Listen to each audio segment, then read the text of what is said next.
Thank you very much. Hello and welcome to another interesting and exciting edition of Inside Out, where we discuss topical issues affecting the society and the nation at large. I am your host, Ibukun Adesoye. On the show today, we're going to be discussing a topic that is very important and is not given so much attention, and it deserves so much attention. Parenting. Whose role is it? You see, we live in a society where so many people are trying to make ends meet. Mothers and fathers are now engaging in time-consuming jobs. We tend to ask the question, who is responsible to take care of these children? Do they even have the time to take care of them? Is the society involved at some point in the upbringing of these children? Well, these and many more questions we'll be asking during the course of the show, and hopefully we'll have answers to them. I have guests ready to do justice to this topic, but before I introduce them, we'll go for a quick commercial break to return shortly. Stay tuned.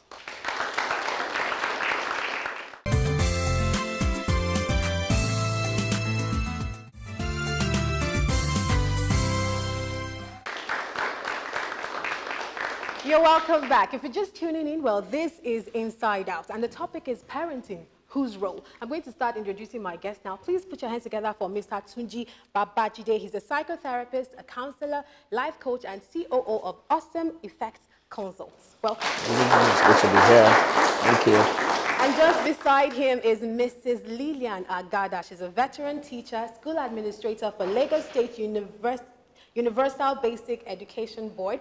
And she is the best third teacher in Lagos State to bear for the year 2015 and 2016 academic session. Congratulations to you. Thank you. And last but not the least, we have Mr. Femi Enofe. He's a businessman. Welcome to the show. Thank you. Okay, so let's get right to business. Mr. Babajide, parenting. Can you give us an analysis of what it entails? Parenting primarily is the role of parents, I mean the mother and the father, and they have two basic responsibilities. The first one is that parents are meant to nurture their children. The second one is that parents are meant to structure their children. Okay. So it's a journey of nurturing and structuring. What do I mean by nurturing? Parents are meant to nurture. I mean they're meant to give them emotional support, create an enabling environment, provide shelter, make them feel loved, make them develop good esteem. When I say structure, what am I saying? I'm saying parents are meant to help them develop the right values, the right beliefs, because I like to say that parenting is programming. Every child is born original. Every child is born innocent. Okay. Everyone watching me out there, you are the way you are today because you have developed behaviors as a coping mechanism for the environments that you interacted with. You can't compare the son of someone who lives at the end of the city to someone who lives at the other end of the city, maybe Ikoyi. So they have two different environments. So they might have both loving parents, but the structure provided will differ. So I like to say to people, if you are going to be a very 21st century uptight parent, you must also have what I call emotional intelligence, because the higher your emotional intelligence, the better you will be able to transfer that to your kids. So in a nutshell, I would say parenting is the ability to structure your children and to nurture your children. Okay, thank you so much for your view. All right, I'm going to go to you, Mr. Enofe. You are a businessman. The perception a typical African man has is the fact that I'm an African man. All I have to do is to provide food, to provide money for the family. I don't necessarily have to be changing diapers, ensuring that my children are going to, what is your perception of this? That an African man doesn't necessarily have to be involved in the training of a child. I'll start by saying a parent is not necessarily the donor of the semen that brings about the children. All right. But as a businessman and as an African, which I am typically, the truth is that raising a child or children is a matter of how much labor you are ready to put into it. A child, growing up, my father used to say that when the child of one who has parents take advice, the child who has no parents also bows his ears to listen. I lost my father at a very tender age, so I can talk about parenting properly in the typical African development. All right. Because the truth is that a child in Africa belongs to everybody. A child in Africa belongs to the community. A child in Africa belongs to the larger family. But is that what we have now? That's still what we have. Because the truth is this. We may want to pretend about it. We have become, yes, I agree, we have become selfish. We have become narrow in our arguments. We have become narrow in our perception of the definition of our society. But the truth is, whether we like it or not, my children cannot be with me 24 hours of the day. I may try to set an example. But the truth is, children at 7 pick their role models. I may not be my son's role model. I can put in a lot of work, yes, trying to build the building blocks, the foundation of what the child becomes. But the truth is that the society I introduce the child to determines what the child actually becomes. Because a parent is not just one who gives birth. He's a man who processes the future that he wants to see around him. Yes, very true. Okay. Mrs. Agada, I'm going to come to you now. You are a school administrator. You interact with these children on a day-to-day basis. Do you have indicators or signs that let you know that, oh, there's something wrong with the training of these children? Yes, there are so many signs. Okay. You notice that the child could be sleeping in the class when lessons are on, or the child may come to school on a tattered uniform, or the child will be the type that is aggressive. Okay. You see him fighting all the time. You can even notice that the child came to school ill, and you wondered why should this child come in ill when he's coming from home.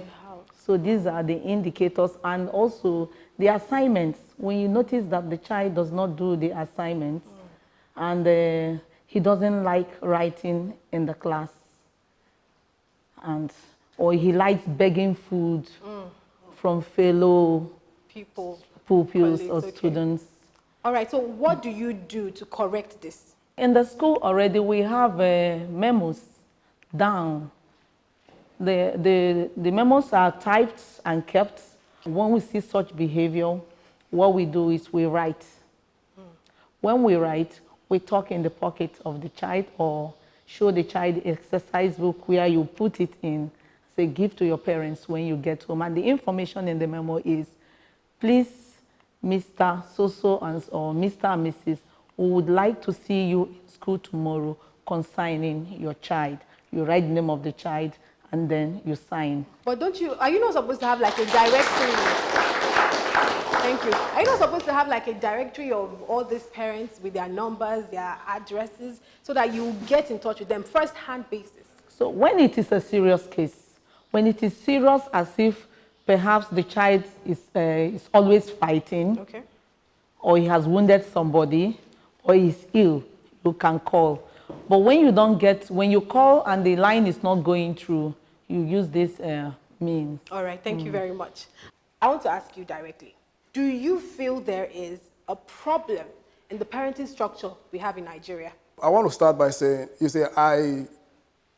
I had a little bit of Western education, so okay, I'm one of the persons who I'm vigorously in a campaign to resist that continued use of kids in description of children. And I will insist, and I will give you my reasons if you want me to. Please do. Because I would rather call my children children. They are not kids. All right? Okay. They're not the product of any goat. They are my children. Children. So, and see, what that has done to our society is that there is a continual disconnect. When you raise your children as kids, you get the rewards of kids. I raise my children as children, and I relate with them as human beings, not as petty goats. So it's a psychological thing here. It is, and it's foundational, because sometimes, most of the times, we do not even know what we say and the implication of the things that we say. When you describe your child as a kid, you are bringing curse up. You are describing the child as a goat. And I assure you, in time to come, he's going to come back to you as a goat. And let's get back to your question. Yes. You see, whether we like it or not, every society has its own challenges. Today, I can say, without any hesitation, that families are much more challenged in meeting up their domestic obligations. Why is this so? The economic environment is not the same as it used to be. Parents are out of job. People losing their jobs on a day-to-day basis. And so the challenges things they used to take care of with ease are not coming any easier anymore. Parents change schools at the end of each term because they are adjusting to a new school fee regime. And so when you have all of those distortions going on in the head of the one who is the head of the home, Okay. You see, what it does is that there's a distortion in the way the leader of the household reasons. Okay. It's going to have a trickle-down effect. Really? Yes, it's going to reflect in the way he speaks. Let me tell you something. One who hasn't eaten himself cannot communicate properly with one who has also not eaten. A man who has not eaten from a.m. is coming back home by 5 p.m., haven't been on the street looking for a job, is easily irritated. For every little thing, he's going to scream. And you don't blame him or murder him for screaming, because the truth is that the state of mind creates an image in him that causes him to scream. Wow. All right, so we're discussing parenting, whose role. We decided to take this conversation out to the people on the street. What is their opinion of it? Whose responsibility is it to parent, to train a child? Is the society even involved? Well, this is what they had to say.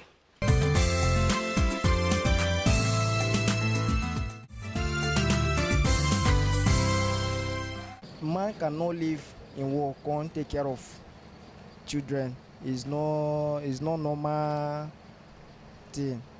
So that is woman can take care of children. So that is my own understanding. And the dad is always busy working, looking for money, so he might not really pay attention to the child. The mom is always the person, the main person. I don't think I'll miss the effect of the dad. The mom is the main person. Parenting will take more of the dad, being that the dad is maybe more hardworking and zealous, but being that he provides for the family and everything, I think it's the dad. Even it's not even both the parents can train the child. A child is for everybody. One person doesn't train a child. It's for every society, because you can see the child doing something that is not good outside. It's not because you are not the owner of the child or you are not the parents of that child. You will leave that child. So child is everybody's child, not for one person. Because if you don't train your children, they will train that child outside. As a Yoruba adage always say, and if you train your child in the house and the child refuses to eat to your training, then they will train that child outside.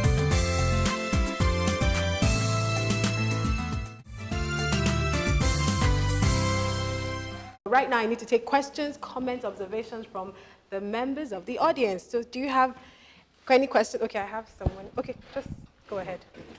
Okay, mine is this. For example, you said that it takes a community or society to raise a child. We all agree with that. Now I'm asking you, is it backed up by law? The reason why I'm asking is because a lot of times you find where maybe a criminal is being lynched by the society in court. So this same society, did they avail themselves in training this same person they are lynching, or how? Jungle justice. So for me, that's the question. For someone to be lynched, then there must have been certain paths that he or she has crossed. So the boundaries of society is, what have I given them the permission to access? Okay. So whatever it is, I mean, it also talks about where I stay. I used to stay in a community. When my children started growing up, I realized that if I allow them to grow here, it will affect their values and their beliefs and their perceptions to life. So I had to move them out of there, so that as part of my responsibility as a parent, to ensure that the environment my children are growing has boundaries, has a healthy, I mean, your neighbors also matter. I can't go around someone who is breaking bottle around and say I'm raising kids. I've got to be able to. The ambience, yes. There are certain things that are very, very important. Thank you. I think I got a question here. My name is Anna, and my question is, how can parents build a relational bridge with their children? Who are you directing the question to? Okay. Mr. Nofe, can you answer that question? So what she say? How can parents build a relationship with the child? Is that what you... Yes. Is it... okay. Sorry about it. All right. So she asked how parents can build a relationship with their children. Yes. It's clear, that's what we call parental skills or parental styles. We have different skills and different styles and it's according to the types of family. The style has to do with the general emotional atmosphere of the family. A parent must learn how to discuss with the children. You must interact with your children. You must not place yourself as the boss and your children see you as somebody that is so autocratic that they cannot come to you. You must have healthy discussions with them. And then you must kick against discussions that are unproductive. How? Should not, yes. When you are with your children, they criticize people, cajole people, you make them to know that it is not proper. You give healthy discussions of how things go, how you can move forward. And in this kind of family, you see that your children will always want to come close to you. You create out time to have breakfast with them. When it is not possible, create out time to have dinner with your family. When you have dinner together as you are eating, though the rules we say don't talk while eating, you chip in one thing or the other and then relax over and watch telly. All right. So this helps to build good relationship. Thank you very much. I'm going to take one more question. Oh, okay. I'm so sorry about that. All right. All right. Thank you very much. I want to ask that most times parents seems to have these problems with their children as they tend to grow older. I've seen so many people complain. I was with a family some time ago, and it was like, when she was 7, 8, she was listening to me. Now she's in secondary school. She doesn't listen to me again. She's this and that. So my question, sir, is I'm directing it to you, sir. What's responsible for that disconnect? At what point did the parents miss it? You understand? Whereby this person was listening to me probably before 10, getting into secondary school. Was it peer pressure or whatever? Please answer that. I'll start by saying that as the child evolves, you must ensure that you evolve with their values, their beliefs. When my child was a lot younger, I could go into her room, she doesn't cover her clothes. I discovered that as she started growing up, she discovered, okay, Daddy, please go out, I want to dress up. And I respected her privacy. Maybe I will take it from where she stopped. When you are parenting, you must be able to come down to the level of your children. You must be able to speak their language. You must be able to, at certain point, connect with them. You see, the first language for influence is care. You can't influence someone that you don't care about. At some point, if there's a disconnect, most likely the care are fizzled out, or something happened to the care. So there has to be that consistent communication. There has to be that bridge where both of you you have a relationship, and the truth be told, whether you like it or not, what took you to raise a child from age 0 to 9 is not the same that will take you when they become teenagers. So we've also be able to evolve also to connect with how they see their world. By the time your daughter becomes 16, 15, then it begins to say to you that, okay, I saw this guy in class, I think I'm liking him. And how we respond to that will go a long way. If we fidget and like, really? You're going to shut him down. So we've got to develop that ability to have shock absorber so that whatever they say, we can allow them have free access to communicate with us. And that boils on how much we've been able to develop our parenting skills when it comes to communicating. Thank you very much with our for children. that. Thank you. All right, so.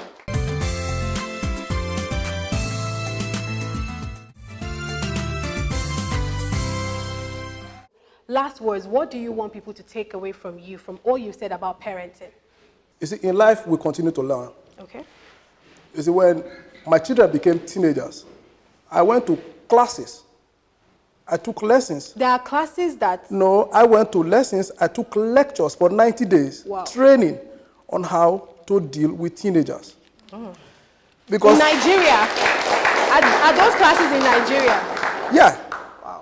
I took classes on how to deal with teenage children. Okay. Because your child at 10 is not going to be your child at 14. Very true. And if you lose that bridge, you're never going to be able to catch up. And so I had to, now I listen to hip-hop music with my children because that's what they listen to. Okay. I'll be a fool to say, look, hey, I don't know what Whiskey is singing, so I'm not going to listen. Because my children find that's the lyrics they want to hear. So I've got to learn how to listen and enjoy it so that we can have a communion. And when I took all of those lessons, I came out a better person. And I want to recommend, whether single, whether parents living together, every parent requires training. Because parenting, there's always new bounds and there are always new areas to discover. When your child becomes 21, he or she is going to be somebody else altogether. You've got to be ready for it. Okay. And so nobody comes with knowledge of everything from heaven. You've got to find out from those who've been down that road. Yes. And that's my take. Thank you very much for that, Mrs. Agada, what are your final thoughts? My final advice to parents out there or anybody that is in the business of parenting is we have to be fair.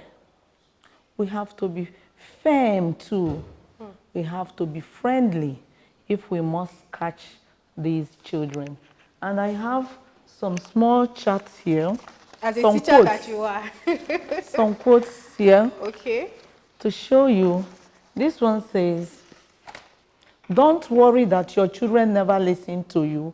Worry that they are always watching you. You can see it, huh? Then the second one says, your children need your presence more than your presence. And this one is, it is easier to build strong children than to repair broken men. I totally agree with that one. And to be in your children's memories tomorrow, you have to be in their lives today. And then the last one is, the way you talk to your children becomes their inner voice. Thank you so much. Thank you so much for that, Mr. Babajide. All right, I'm going to support what my brother said. The most important thing is for anyone to go into parenting, please get all the required knowledge. There are too many novices who, by virtue of age, think they're ready and they're matured. I like to say that you can be matured at 16 and you can be a child at 40.